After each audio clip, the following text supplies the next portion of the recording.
எல்லாருக்கும் வணக்கம். இன்னைக்கு நாங்க பார்க்குற குறள் வந்து 40வது குறள் வந்து, "திருவருளோடு பழகாத உயிர்." திருவருளோட உயிர் பழகாம இருக்குது. எண்ணத்தோட பழகுது என்ற நல்ல விளக்கம் குடுக்கினம். அத பார்க்கலாம். குறள் வந்து, "இற்றைவரை இயைந்தும் ஏதும் பழக்கமில்லா வெற்றுயிர்க்கு வீடு மிகை." என்று இதுதான் குறள். இந்த குறளின் விளக்கத்த பார்த்துட்டு, அதின் சொற்பொருள நான் கடைசியில உங்களுக்கு சொல்றேன். அப்ப ஈஸியா இருக்கும். அப்ப இந்த திருவருள் எப்படி உயிரோட பழகாம எண்ணத்தோட பழகுதுன்றத பார்ப்போம். இடையில் ஏற்பட்ட பழக்கம். இடையில ஏற்பட்ட பழக்கம். இப்போது நாம் கண், காது முதலிய இந்திரியங்களோடு பழகி வருகிறோம். அது விளங்குது தானே? நாங்க இப்ப இந்திரியங்கள் கண், காது இதோட நாங்க பழகி வாரோம். அவற்றின் வாயிலாக உலகப் பொருள்களை அறிந்து அவற்றோடு பழகி வருகிறோம். இதன் வாயிலாக இந்த கண்ணால பார்த்து காதால அப்ப உலகத்துல இருக்கிற பொருட்களை நாங்கள் இந்த இந்திரியங்கள் மூலமாக பழகி வருகிறோம். இந்திரியங்களோடும் உலகப் பொருள்களோடும் நமக்குள்ள இந்த பழக்கம் பிறவி வந்த பிற்பாடு வந்தது தான். அப்ப இந்த பழக்கம் வந்து எந்த பழக்கம்? இந்த இந்திரியங்களோட பழகுறதும் இந்த உலகப் பொருட்களோடையும் நமக்கு இருக்கிற இந்த பழக்கம் வந்து பிறவி வந்த பிற்பாடு. பிறவி என்றால் நாங்க பிறப்பெடுத்த பிற்பாடு வந்த பிறகுதான் இந்த பழக்கம் எல்லாம் வந்தது. அதுதான் இடையில வந்த பழக்கம். எங்களுக்கு முதல் இதெல்லாம் இல்ல. நாங்க உண்மை விளக்கத்துல பார்த்தனாங்க தானே. ஆகவே இவற்றின் தொடர்பு நமக்கு என்றும் உள்ள தொடர்பு அன்று. அப்ப இது வந்து இடையில தானே வந்தது. எங்களுக்கு பிறவி வந்த பிறகு தானே இதெல்லாம் வருகுது. அப்ப இதுக்கு எங்களுக்கு முதல் இலக்கியில இந்த தொடர்பு வந்து. அப்ப இது வந்து எங்களுக்கு எப்பவுமே இந்த தொடர்பு எங்களுக்கு இடையில இருக்காது. ஏனென்றால் சாரி எப்பவுமே இருக்காது. இடையில ஏற்பட்ட தொடர்பு தானே. அப்ப என்றும் உள்ள தொடர்பு அன்று. அப்ப எப்பவுமே எங்களுக்கு இந்த தொடர்பு இருக்காது. இடையில தானே வந்தது. இடையில் ஏற்பட்ட பழக்கம் இது என்பது புலனாகும். ஆயினும் இவற்றோடு கொண்ட பழக்கம் எத்துணை வலிமையானது என்பதை எண்ணிப் பாருங்கள். அப்ப இந்த பழக்கம் வந்து எங்களுக்கு இடையில தான் வந்தது. ஆனால் இந்த இடையில வந்த பழக்கத்தோட நாங்கள் நல்லாக வலிமையாக இணைஞ்சிட்டோம். நல்லா ஊறிட்டோம் என்றதான் சொல்லப்படுது. வலிமையானது எத்துணை வலிமையானது. அதோட நாங்க ஒன்றாகிட்டோம். இந்த இந்திரியங்கள் நமக்கு வேறானவை என்ற எண்ணமே நமக்கு இருப்பதில்லை. அப்ப இந்திரியங்கள் வந்து இது நமக்கு வேறானவை என்ற எண்ணம் எங்களுக்கு ஒரு சிறிதும் இருப்பதில்லை. அவையே நாம் என்று கருதி கொண்டு அவற்றோடு ஒன்றுபட்டு வாழ்கிறோம். அப்ப இந்த இந்திரியங்கள்ல நாங்கள் என்று நினைச்சு அதோடு அப்படியே ஒன்றுபட்டு நாங்க வாழ்கிறோம். இதை நாங்கள் தத்துவ போதத்திலையும் பார்த்தனாங்க. சுவையான உணவு நாவிற்படும்போது என் நாக்கு இதை விரும்புகிறது என்று சொல்வதில்லை, எனக்கு பிடித்திருக்கிறது என்று சொல்லி மகிழ்கிறோம். அப்ப ஒரு சுவையான உணவை நாங்க சாப்பிட்டோம்டா இந்த நாக்கு இந்த சுவை பிடிச்சிருக்குன்னு சொல்றேல, எனக்கு இந்த சுவை பிடிச்சிருக்குன்னு தான் நாங்க சொல்லுவோம். எல்லாமே இப்படித்தான் நாங்க முதல்ல பார்த்திருக்கிறோம். அப்ப நான் அதை திருப்பி உங்களுக்கு சொல்ல தேவையில்லை. நான் நாவே நாமென்று இருப்பதையே இது காட்டுகிறது. அப்ப இது எதை காட்டுகிறது? நாக்குத்தான் நான் என்று நினைச்சு கொண்டிருக்கிறேன். இப்படித்தான் எல்லா பொறிகளுக்கும் சொல்லப்படுகிறது. அப்ப நாக்குத்தான் நாம் என்பதையே இது காட்டுகிறது.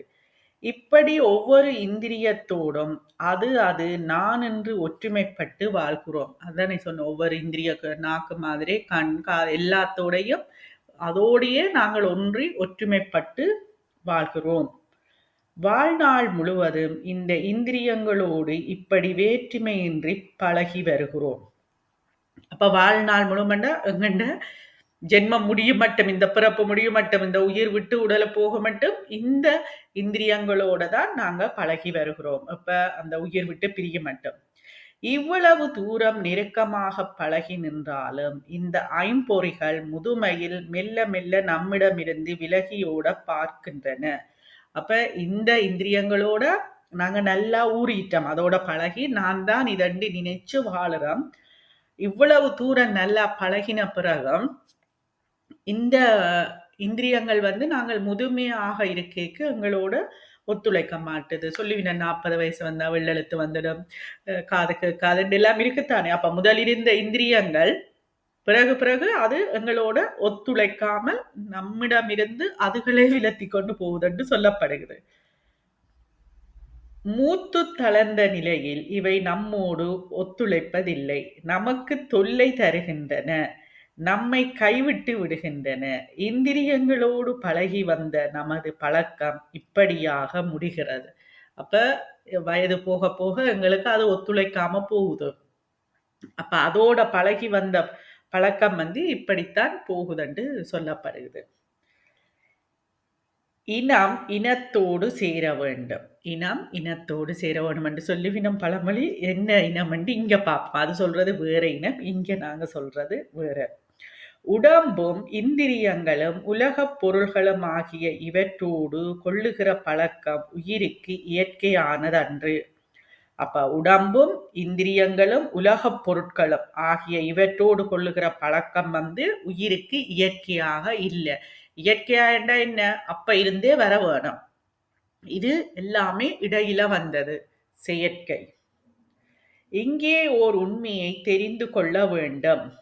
இங்க நாங்கள் ஒரு உண்மையை தெரிந்து கொள்ள வேண்டும் என்று சொல்றார். அப்ப 3 விஷயம் எங்களுக்கு இயற்கையா வந்ததில்லை. உடம்பு, இந்திரியங்கள், உலகப் பொருட்கள்.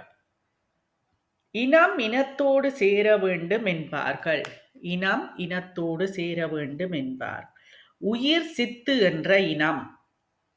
உடம்பும் உலகப் பொருட்களும் ஆகிய இவையெல்லாம் அறிவற்ற அசத்து என்ற இனத்தைச் சேர்ந்தவை. அப்ப உயிர் சித்தென்ற இனம். நாங்க திருப்பியும் அது வருகுது. உடம்பும் உலகப் பொருள்களும் ஆகிய இவையெல்லாம் அறிவற்ற அசத்து என்ற சடப்பொருட்கள். உடம்பு சடம் தானே, அசத்து என்ற இனத்தை சேர்ந்தவை. எனவே இவை உயிருக்கு வேற்றினம் என்பது விளங்கும். அப்ப உலகமும் உயிரும் எங்களுக்கு சடம், அசத்து. அப்ப உயிர் சித்து, இது அசத்து. அப்ப ரெண்டும் வேற வேற இனம் என்று சொல்லப்படுகிறது. அப்ப சித்தாகிய உயிர் சித்தாகிய திருவருளோடு பழகுதலே முறை. அப்ப சித்தாகிய உயிர் திருவருள் சித்து தானே. இறைவன் முற்றறிவுடையவர், நாங்கள் சிற்றறிவுடையவர். நாங்கள் இனத்தில உண்டு. அப்ப சித்தாகிய உயிர் சித்தாகிய திருவருளோடு பழகுதலே முறை. அதுதான் முறையண்டா சரி, அதுதான் உண்மை. அதுதான் உயிருக்கு இயற்கை. அதுதான் உயிருக்கு இயற்கை. அதற்கு மாறாக உயிர் தன்னினம் ஆகிய திருவருளோடு பழகாமல் தன்னினம் அல்லாத வேற்றினமாகிய அசத்து பொருளோடு பழகி வருகிறது. அப்ப உயிர் என்ன செய்யணும்? தண்ட இனமாகிய திருவருளோட தான் பழக வேணும். ஆனா அது திருவருளோட பழகாம வேற்றினம் என்ற அசத்து பொருட்களோட பழகி வருகிறது. முன்கூறியபடி அசத்து பொருள்கள் இடையிலே கைவிட்டு நீங்கிவிடும். முதல் பார்த்தனாங்கள்ல வயசு போக அந்த அசத்து பொருட்கள், இந்த இந்திரியங்கள் எல்லாம் அவங்களை விட்டு விட்டு போகுதண்டு. அப்ப முன்னே கூறியபடி அசத்து பொருள்கள் இடையிலே கைவிட்டு நீங்கிவிடும். அப்படியின்றி உயிர் எங்கே எப்படி சென்றாலும் அங்கே துணையாக நின்று உதவுவது திருவருளே ஆகும். அப்ப அசத்து பொருள்கள் எல்லாம் இடையில விட்டு போயிடும். ஆனா இந்த உயிர் எங்க போகுது, என்ன என்னதோ எப்படி எங்க போனாலும் அதோட கூட வாரது திருவருள் ஒன்றுதான். அதனால் பெரியோர் திருவருள் ஒன்றையே வேண்டி உருகி கண்ணீர் பெருகி நிற்பர். அப்ப பெரியோர் என்றது அவர் ஞான நிலை, அவர்கள் அறிந்தவர்கள் எல்லாம் அவைகளுக்கு தெரிஞ்சிடும். இது அசத்து, இது சித்து. அப்ப திருவருள் ஒன்றையே வேண்டி நிற்பார்கள் என்று சொல்லப்படுகிறது. உனது திருவருள் என்று கிடைக்குமோ என்று இறை தேடும் கொக்கு போல கவலையுடன் வாடி நின்றேன். நாயேனை பிரிந்திருக்க வேண்டும் என்று உனக்கு தினையளவு கூட எண்ணம் இருக்காது. நான் தான் உன் திருவடி மலரை பிரிந்திருக்கிறேன். உன்னை விட்டால் எனக்கு யார் உறவு?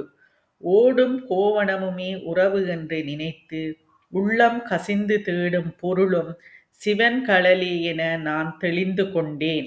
அப்ப இப்படியெல்லாம் பெரியோர்கள் பாடிவினம். தேவாரங்கள்ல இதுகள் எல்லாம் அவர்கள் பாடுறது திருவாசகத்திலே எல்லாம் வருகிறது. அதைத்தான் இங்கே எங்களுக்கு எடுத்து காட்டி இருக்கிறோம். இப்படி அவர்கள் திருவருளைத்தான் நினைச்சு பாடுவினாம்.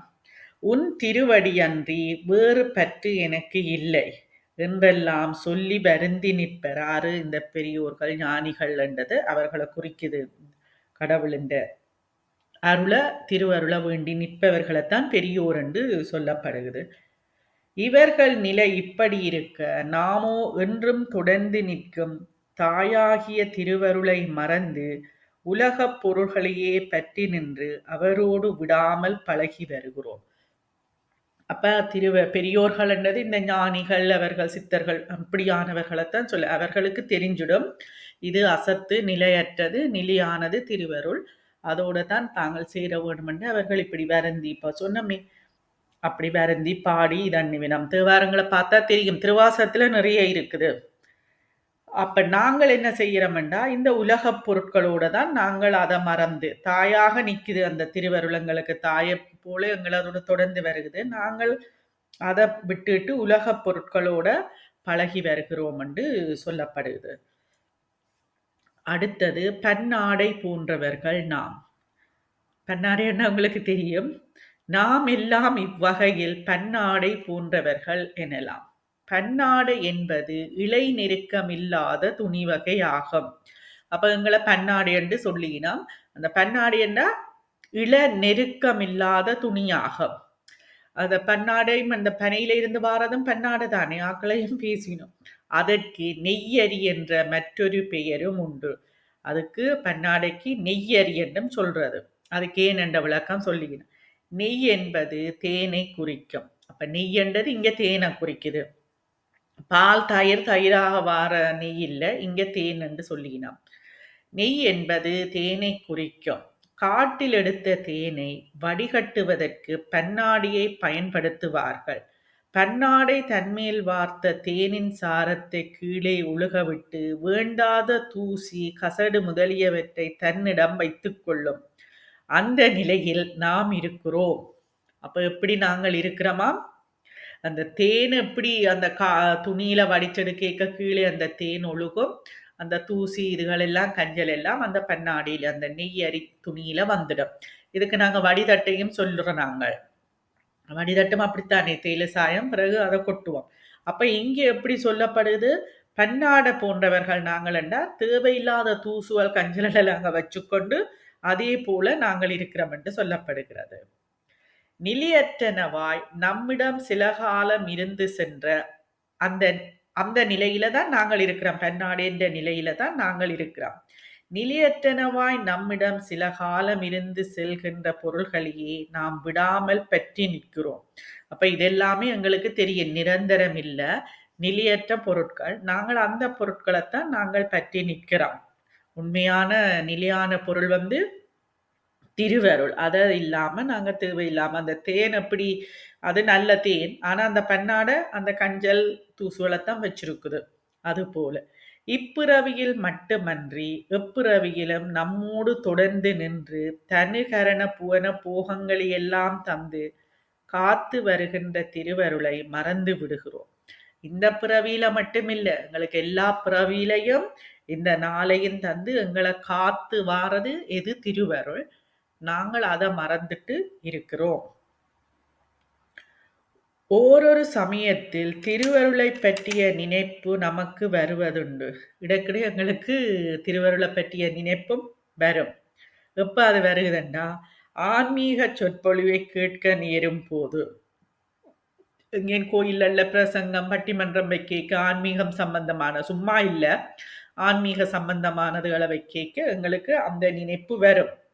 இப்ப நாங்களும் இதுல தியானத்தை இந்த வகுப்பு எடுக்கிறோம்.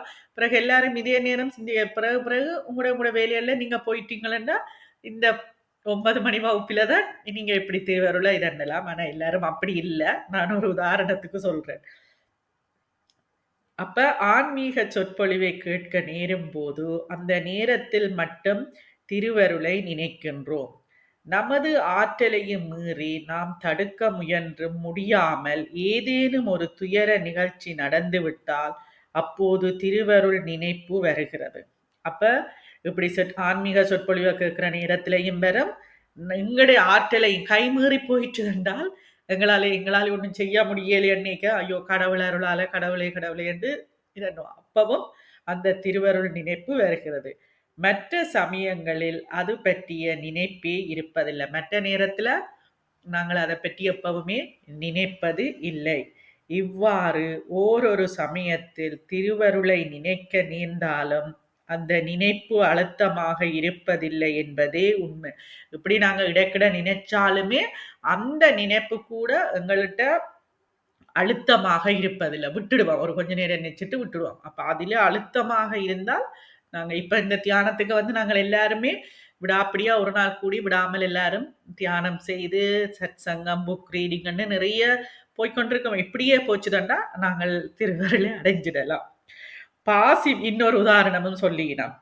பாசி மூடிய குளத்தில் நீர் புலப்படுவதில்லை.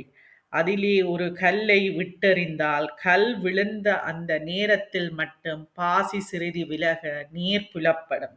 அப்ப பாசி மூடிய குளத்துல எங்களுக்கு பார்த்தா தெரியாது, மேல தண்ணி தெரியாது. ஏனென்றா பாசி எல்லாத்தையும் மூடி போடும், தண்ணி கீழே இருக்கும். அந்த பாசிக்கு மேல நாங்கள் ஒரு கல் எறிஞ்சு போட்டோம்டா அந்த கல் எறிஞ்ச இடத்துல பாசி விலத்தி விடும். அப்ப நீர் அங்க தெரியும். கல் எறிஞ்ச இடத்துல மட்டும், மற்ற இடத்துல தெரியாது. பிறகு மீண்டும் பாசி மூடிக்கொள்ளும். பிறகும் அந்த கல் எறிஞ்சு முடிஞ்சா பிறகும் அந்த பாசி மூடிக்கொள்ளும். பாசி படர்ந்த அந்த குளம் போல நாம் இருக்கிறோம். அப்ப அந்த திருவருள் இந்த ஆன்மீக சொற்பொழிவுகள் எங்களை கைமீறி ஏதும் போயிட்டுதுன்னா நாங்க கடவுளை நினைக்கிறோம் திருவருளை. எப்படி அந்த பாசி இருந்த நீரில நாங்க கல் எறியக்க அது விலத்துப்படுது, திரும்பவும் மூடப்படுகிறது அந்த பாசி. அது போலத்தான் நாங்கள் இருக்கிறோம். கல்லெறியப்பட்ட அந்த கணத்தில் மட்டும் நீர் புலப்படுவது போல திருவருளை நினைக்க வேண்டிய நிகழ்ச்சி ஏற்படுகிற அப்போது மட்டுமே திருவருளை சற்று நினைக்கிறோம். அப்ப இந்த நேரமும் நாங்க திருவருளை நினைக்கிறீங்களே, அந்த கல்லெறிஞ்சா மாதிரி என்று சொல்லப்படுது. அது போலத்தான் நாங்கள் திருவருளை நினைக்கிறோம். பிறகும் மறந்துடுறோம். பிறகும் அந்த பாசி மூடுது. பற்பல பிறவிகளை எடுத்து பழகிய நமக்கு உலக பழக்கமே மீதூர்ந்து நிற்கிறது. அப்ப நாங்கள் எத்தனையோ ஜென்மம், இது எத்தனை ஜென்மம்னு எங்களுக்கு தெரியாது, இன்னும் எத்தனை ஜென்மம் எடுக்க போறோம்னு தெரியாது. ஆனா மீனா மாஸ்டர் இதுதான் கடைசி ஜென்மம் என்று சொல்றா. அப்ப எங்களுக்கு அதிலேயே நாங்கள் ஊறிட்டோம், மீதூர்ந்து நிற்கிறது. உலக பழக்கம் உள்ள வரையில் திருவருளோடு பழகுதல் என்பது இயலாது. அப்ப எங்களுக்கு உலக பழக்கம் இருக்கேக்க திருவருளோட பழகுதல் என்பது இயலாதட்டு சொல்லப்படுகிறது. அப்ப இதில இந்த உலக பழக்கங்கள்ல இருந்து நாங்கள் கொஞ்சம் கொஞ்சமா விடுபட வேணும். ஆனா முதல் இருந்ததுக்கும் இப்பவும் நிறைய மாற்றம் தானே. அடுத்தது வெற்றுயிர் என்றதுக்கு விளக்கம் கொடுக்கினான். இவ்வளவு காலமும் திருவருளோடு கலந்து நின்றும் அதை சற்றேனும் உணரமாட்டாத உயிரை வெற்றுயிர் என்று குறிப்பிடுகிறார் ஆசிரியர். அப்ப இவ்வளவு எங்களோட தான் உயிரோட தான் திருவருள் கூடி நிக்குது. ஆனா நாங்கள் அதை கொஞ்சம் கூட யோசிக்கல, அதை பற்றிய யோசனையே இல்லாமல் இருக்கிறோம். அதனால ஆசிரியர் என்ன சொல்றார், வெற்றுயிர் என்று சொல்றார். மாணிக்க வாசகர் நீத்தல் விண்ணப்பத்தில் தன்னை வெற்றடியேன் என்று 23 வெறுந்தமியேன் என்று 25 என்னும் சொல்லிக் கொள்வார். அப்ப நீத்தல் விண்ணப்பம் இருக்குது, திருவாசகத்துல 51 பகுதிகள் இருக்குது. அதுல நீத்தல் விண்ணப்பமும் உண்டு, இருந்தால் யாரும் பாருங்க. அதுல சொல்லுகிறார், வெறுமை என்பதற்கு பயனின்மை என்பது பொருளாகும். அப்ப வெறுமை என்றா பயனின்மை, இது எந்த ஒரு பிரயோசனமும் இல்லை, இது இருந்தும் ஒன்றுதான் இல்லாமலும் ஒன்றுதான் என்ற மாதிரி பயனின்மை, அதாலே ஒரு பிரயோசனமும் இல்லை. பயனின்மையாவது இறைவனால் தரப்பெற்ற உடம்பையும் கருவிகளையும் கொண்டு அவனது அருளை பெற முடியாமல் பிழைகளையே பெருக்கிக் கொள்ளுதல். அப்ப எங்களுக்கு பயனின்மையண்டா என்ன விளக்கம் கொடுக்கணும்னா, இறைவனாலதான் எங்களுக்கு இந்த உடம்பும் இந்த கருவிகளும் தரப்பட்டது. அதை கொண்டு அவனுடைய அருளை பெறாமல் நாங்கள் திரும்ப திரும்ப பிழைகளை பெருக்கிக் கொண்டே போறோம். இந்த கர்மாவை கூட்டி ஆகாமியம் தான் கூட கூட தான் அங்க போய் சேருது. கர்மா பற்றி அது பெரிய ஒரு கடல் கர்மாவே. அப்ப அதைத்தான் பிழைகளையே பெருக்கிக் கொள்ளுதல். எறும்புகளிடையே அகப்பட்ட புழுவென ஐம்புலன்களுக்கு ஆட்படுதல். அப்ப எறும்புகளுக்கு இடையிலே அகப்பட்ட புழு போல ஐம்புலன்களுக்கு ஆட்படுகிறோம். யாரு? நாங்கள். இனிமே பாருங்க, ஒரு புழுவை ஒரு எறும்புகள் எல்லாம் சேர்ந்து இழுத்து கொண்டு போகும். புழுவோ பூச்சியோ அதை போலதான் நாங்களும் அந்த ஐம்புலன்களுக்குள்ள ஆட்பட்டு இருக்கிறோம் என்று சொல்லப்படும். இந்த உதாரணங்கள் எல்லாத்தையும் சிந்திச்சு இந்த காட்சிகளை பார்க்க நாங்கள் எங்களுக்குள்ள இதுகளை கொண்டு வந்து பதிவுகளா வர வரத்தான் நாங்கள் திருவருளை அடையலாம். சுருங்க கூறினால் வெறுமையான வாழ்வென்பது திருவருளை மறந்து உலக வாழ்வில் மயங்கி கழிப்பது. அப்ப சுருக்கமா சொன்னா இதுதான் என்று சொல்ல போனா, வெறுமையான வாழ்வென்பது வறுமை, இது எந்த ஒரு இதுவும் இல்லை என்றால் வறுமையான வாழ்வென்றா திருவருளை மறந்து உலக வாழ்வில மயங்கி கழிப்பது. இவ்வாறு வாழும் உயிரியே இச்செய்யுளில் வெற்றுயிர் என்றார் ஆசிரியர் உமாபதி சிவா.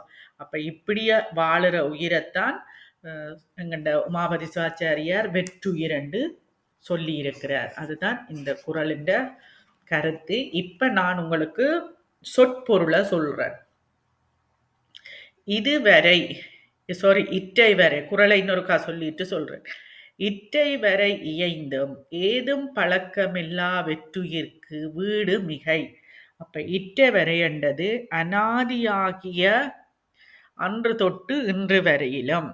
அப்ப அனாதியண்டா எப்பவோ எப்பன்றது இல்ல, அப்ப தொடக்கமே இன்று வரையிலும் இட்டை வரை என்றது. அன்று அனாதியில இருந்து இப்ப மட்டும்.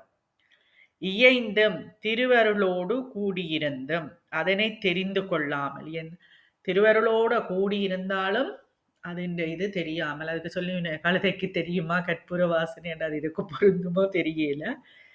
ஏதும் பழக்கமில்லாண்டா அத்திருவருளோடு சிறிதும் பழகுதல் இல்லாத, அந்த திருவருளோட கொஞ்சம் கூடி பழகுறேல. வெற்றுயிர்க்கு வீணாக வாழ்வை கழிக்கின்ற உயிருக்கு வீடு. வெற்றுயிரண்டா வீணா வாழ்வை கழிக்கிறோம் நாங்கள் இந்த உலகத்திலே இதண்டா அதைத்தான் சொல்லப்படுது. ஆனா யாரும் அதை ஏற்க மாட்டினோம். வீடென்றது துன்பத்தினின்றும் நீங்குதல் ஆகிய வீடு. வீடென்றது முத்தி, துன்பத்தில இருந்து விடுபட வேணும். மிகையண்டா வேண்டாததே ஆகும். வேண்டாததே ஆகும். இந்த பொருள் ஒட்டு மொத்தமா என்ன சொல்லினோம்டா, உயிர் அன்று தொட்டு இன்று வரையிலும் திருவருளோடு தான் கூடி இருக்கிறது. அன்றையில இருந்து இப்ப வரையும் உயிர் உயிரென்றது நாங்கள் திருவருளோட தான் கூடியிருக்கிறோம். ஆனாலும் அத்திருவருளை தெரிந்து கொள்ளாமல் அதனோடு சிறிதேனும் பழகுதல் இல்லாமல் இருக்கிறது என்றாலும் அந்த திருவருளோட அந்த திருவருளை பற்றியும் தெரிந்து கொள்ளாமல் அதனோட பழக்கமும் இல்லாமல் அப்படியே இருக்கு. இப்படி பயனின்றி வாழ்கின்ற இந்த உயிருக்கு வீடு பெற என்ன தகுதி இருக்கிறது? அப்படி இப்படி பயனில்லாமல் இருக்கின்ற இந்த உயிருக்கு வீடு பெறத்துக்கு என்ன தகுதி இருக்குது? இப்ப எல்லாத்துக்குமே தகுதி தானே. ஒரு வேலைக்கு போறேன்னு ரோஜ் குக்கா செஃப்பா போறேன்னு எல்லாத்துக்கும் தகுதி குவாலிஃபிகேஷன் கேட்பினா. அப்ப இந்த நாங்கள் வீடு முத்தி அடைய வேணும் என்றாலும் எங்களுக்கும் அந்த தகுதி இருக்க வேணும். அப்ப இந்த தகுதிகள் இல்லாமல் இந்த உயிருக்கு வீடு பெற என்ன தகுதி இருக்குது? அப்ப என்ன தகுதியை நாங்க வளர்த்து கொள்ள வேணும்? புண்ணியம் செய்து தியானம் தவம் அதில செய்து மலபரிப்பாக மிருவினை ஒப்பு சத்திரி பாதத்துக்கு போனாத்தான் எங்களுக்கு முத்தி கிடைக்கும். இவ்வளவு நேரமும் பொறுமையாக இருந்து கேட்டதற்கு நன்றி. இனி உங்களோட கருத்துக்களை சொல்லலாம். 40வது குறள் நாங்க முடிச்சுட்டோம். இனி அடுத்தது 5வது அதிகாரம். 4 அதிகாரம் முடிச்சுட்டோம். 5வது அதிகாரத்தை அடுத்த வகுப்புல பார்க்கலாம். இப்ப நாங்கள் கருத்துக்கள் பரிமாறலாம். நன்றி.